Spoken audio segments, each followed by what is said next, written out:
Het coronavirus is er nog steeds niet bedwongen, ondanks de positieve cijfers van vandaag.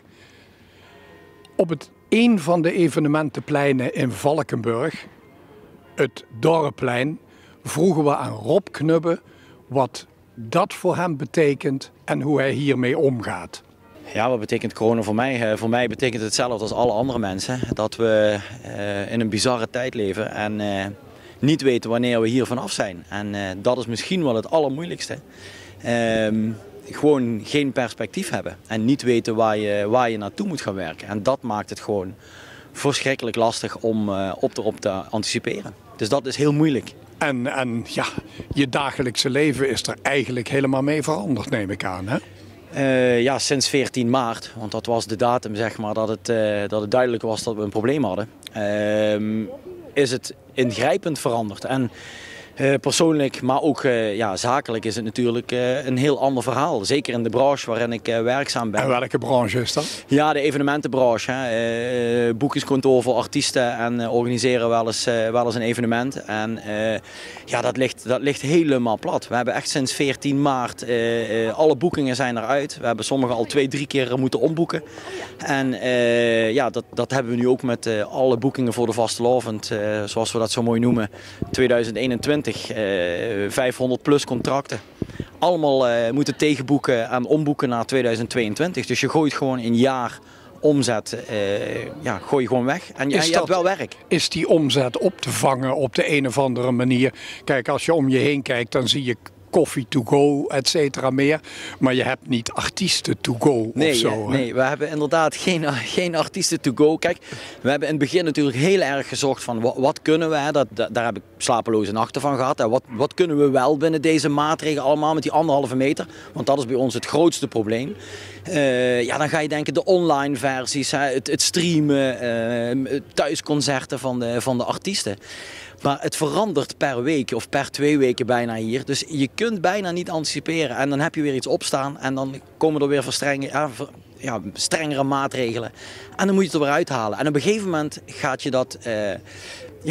de moed en de zin om creatief bezig te zijn en te kijken van wat kunnen we er wel mee, dat verdwijnt op een gegeven moment. Op een gegeven moment moet je gewoon accepteren van we kunnen niks binnen die 1,5 meter en we moeten geduld hebben en wachten tot we daar vanaf zijn. Maar je bent ondernemer, hè? En een ondernemer heeft positieve en negatieve kanten, hè? Dan zeg ik altijd, heb je daar niet een beetje op vooruit gelopen dat je zegt van het kan ook wel eens een keertje verkeerd gaan? Nou, ik moet eerlijk zeggen, in het begin waren er, met name televisie, je volgt alles wat met corona te maken heeft en alle programma's. Je wil alles weten over het virus. En ik heb me met name in het begin gestoord aan mensen die op televisie roepen, de economen, van je moet een buffer hebben. Je moet hier... Alleen het verschil was, je kunt een slechte tijd hebben. 2008 was ook een slechte tijd. En dan moet je creatief zijn, daar ga je mee om en dan moet je kijken hoe ga ik naar de toekomst. Maar je had een toekomst, je wist waar je naartoe wilde, je had een perspectief. En een buffer, dat is als het een stukje slechter gaat. Maar niemand heeft geanticipeerd op, ik ga terug naar 0 omzet. En dat hou je ook nog even vol, maar niet een half jaar of een jaar. Zonder dat je daar hulp of andere dingen bij nodig hebt. Dat houdt op. Misschien is het wel het voordeel dat als dat corona nu achter de rug is, dat je dat dan wel geleerd hebt van het corona. Nou ja, wat we leren van het corona is dat we ontzettend blij moeten zijn met hoe we altijd geleefd hebben. En we zijn even met de neus op de feiten gedrukt dat het allemaal niet vanzelfsprekend is. Alleen je voorbereiden economisch gezien op geen omzet, dat is niet te doen. Tuurlijk, de toekomst blijf ik positief zien, want anders dan moet je ermee stoppen. Ja. Dat is wel van als we dadelijk het vaccin moet er komen, wat dan ook. Die 1,5 meter moet op een gegeven moment al uit, want ik ga niet, dit is niet het nieuwe normaal. Daar ga ik niet in mee. Nee. Als ik dat zou denken, dan moest ik er nu mee stoppen.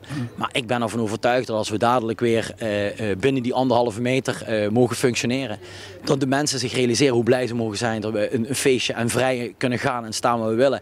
En dan hebben ze ons bedrijf ook weer nodig om te zorgen dat die artiesten er komen om dat feestje extra leuk te maken. Dus dat perspectief komt wel een keer. In dat verband wil ik dan nog graag een laatste vraag stellen. En dat is, iemand die zei tegen mij, kunnen we niet een pasje aanschaffen nou als er een snelle check komt van het coronavirus, dat mensen evenementen wel kunnen bezoeken, mits ze zich enkele uren van tevoren met dat pasje laten registreren en nakijken. Zijn ze negatief, mogen ze naar binnen. Hoe sta je daar tegenover? Ja, weet je, natuurlijk de sneltesten die gaan er komen, waardoor je heel snel weet van oké, ik ben positief, ik ben negatief.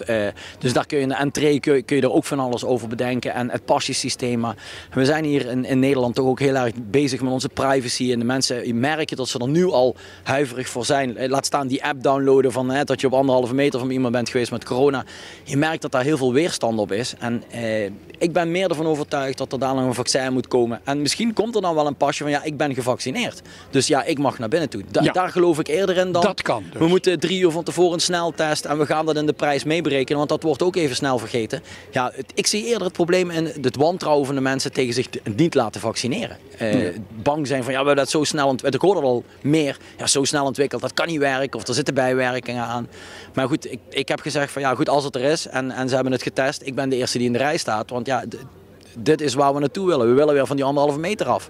Blij dat je zo positief en daar blijven we dan maar als positief eindigen bij, Harold.